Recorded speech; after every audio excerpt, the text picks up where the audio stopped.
Just being mindful, you do need fat in your diet, and there are certain vitamins that are only absorbed with fat. So it is a necessary part of your diet, and it is something that you shouldn't avoid. It's just something that you should be mindful of when you're creating your portions, for sure.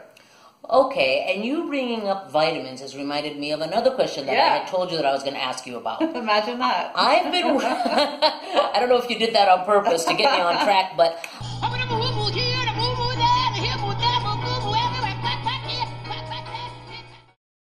hi, welcome back to Love, Laugh, and Lose Weight. This week we have a special guest, Catherine McKenzie. She's a health and fitness professional. She's got her own health club called Surefire Fitness. She's a personal trainer, Surefire, written right there.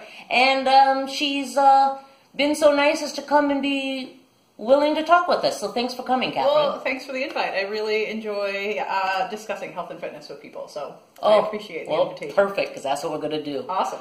As I was saying to you before, one of the big questions I had is, a lot of people that have been watching know that I recently had a surgery, and I've had a real hard time because I was trying to get back into exercising, or at least walking, which I didn't think was strenuous, maybe too soon, and it's caused some problems. I'm having a hard time staying on track. What kind of advice do you have for other people that have had surgeries, illnesses, or whatever? Yeah, so the main thing is really, depending on what you've had, is to listen to your body. So as you said, you may have overdone it with something as simple as walking just because you weren't really paying attention or trying to do too much too soon. Following the advice of your doctor is always a good idea. They'll usually tell you how long it's going to take to recover if you do have something serious going on, an injury or ailment or a surgery. And then also trying not to get discouraged. So there's not going to be any times in your life where you don't have setbacks. You almost have to expect them. So maybe not something as large as a major surgery, but an injury or even an illness for a couple of weeks or a really busy time at work or a vacation. Life is always going to throw those things at you. So you just kind of have to be prepared to keep moving forward, even if you're not moving as forward as quickly as you would like to be. Yeah. That's kind of what I was thinking, and I thought I'd be able to handle it. I felt confident that I would, but in fact, what happened to me, I don't know if you can relate to this, but when I'm exercising, I get a feel-good feeling. I get a feeling of well-being. When I'm not exercising, that feeling has to come from somewhere, and it tends to come from Snickers bars and pasta. Yeah. Because I need to replace that feeling of well-being. I don't know if there's anything that can be done except just willpower. Yeah, and people have an expiry on the amount of willpower that they have. There's not an infinite amount. And that is a tricky one if you're rendered immobile and you're used to being active, because there isn't really anything that replaces physical activity in terms of giving you that kind of feel-good, mood uplifting, that boost that helps you get through your day and makes you feel strong and healthy. And it really depends on the type of your injury or if you're bedridden or whatever, but even just starting with small movements. So maybe you can't walk, but you could do some arm or upper body exercises in a chair. Or maybe you could do something as simple as chair yoga. Or you could start with a meditation or something that is going to fill your time and make your mind settled in that kind of way until you're able to do little bits more and more. That's actually a good idea. Meditation might have been, because it doesn't really require Yeah. And then if you really can't handle a lot of physical activity from the get-go, then trying to pick up a new habit that keeps your mind busy. So maybe rather than snacking on Snickers bars, finding a new healthy recipe that is a challenging and kind of something fun to do. Hey, kale chips. Kale chips! Yeah, so you said we could have something healthy, and so I was thinking like kale chips, like a lot of you have learned about. Yeah, and I've actually never tried kale chips, but I hear they're delicious. And sometimes it's surprising how nutritious and delicious healthy meals can be. Yeah, that's true. That's true. So just, I guess what you're saying is just a little bit of willpower, a little bit of try to find something nutritious to eat, and know that this isn't forever. No, it's almost to be expected that there's going to be, I don't even want to call them setbacks. They're just little bumps in the road. Just like there's never a perfect time to start something.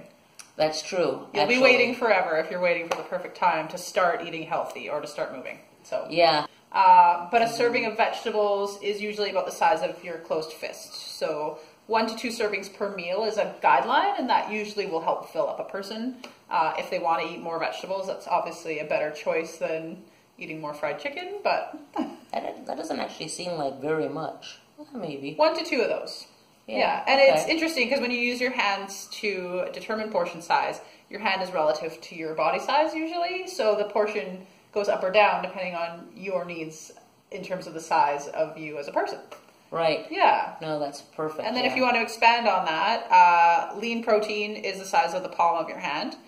And then smart carbohydrates, so as I was saying before, the fruits or good grains, whole grains, is cupped hand would be 1 portion. And then healthy fats would be the length of your thumb. So rather than worrying about calories, you can just quickly eyeball your portions, and then you can kind of make your meals that way. Now, regarding fat being a thumb, a half a thumb or something?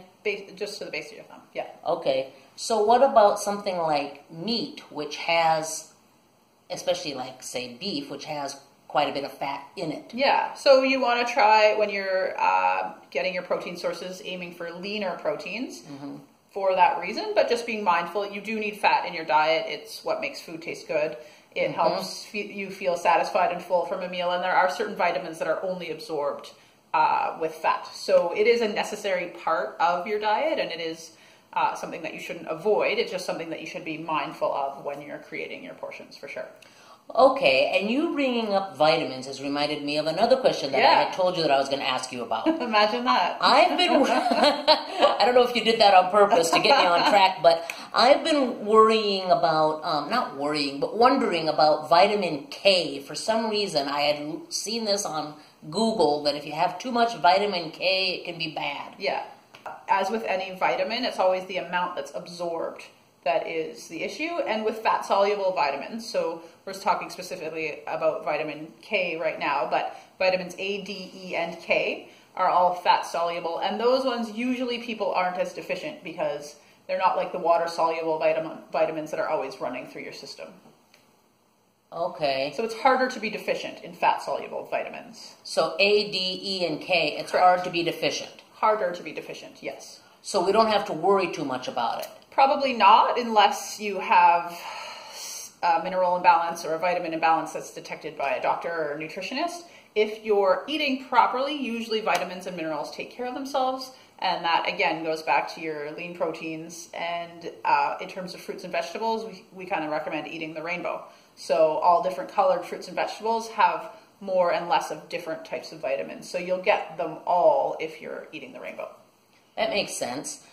What happens if, for example, I've heard that kale is really good for you. Yeah. But then I went and looked it up and saw that one serving, 100 grams of kale has like 900 times the daily recommended. Oh my goodness. Vitamin K. No more kale chips for you. Well, no, but everybody thinks they're so good for you. Yeah. So is it because you pee it out, or body what? will only absorb what it needs and can. So yeah, your body will take care of that. It's very hard to overdose on certain vitamins and minerals. Oh, that's good. And when they come from food, the food is made in a way that the vitamins combine with the fiber and other vitamins that your body will more readily absorb it compared to a supplement. Okay. Yeah. That's neat. I mean, I'm not saying you need to eat buckets and buckets of kale. Don't test this out. But your body's usually pretty good at taking what it needs and discarding the rest. Yeah, well, thanks a lot. Now, as Catherine was saying, I mean, if you, she's given some general advice about how to start a health program, or even some people that have already started how to continue. But if you wanted some individualized advice, I'm going to put, if I gave them a link to Surefire Fitness below this YouTube video, would that be a way to contact you? Yeah, anyone who has any further questions about anything that we talked about today in the post, or other questions about health and fitness, I love chatting about this stuff. So yeah, you can contact me. The website is surefirefitness.ca. Oh, that's easy to remember, but I'll put it down there anyway. Okay. Thanks a lot, Catherine. That was really super nice that you let us do this. Well, I like chatting about health and fitness, so that's great. Have a great day, everybody.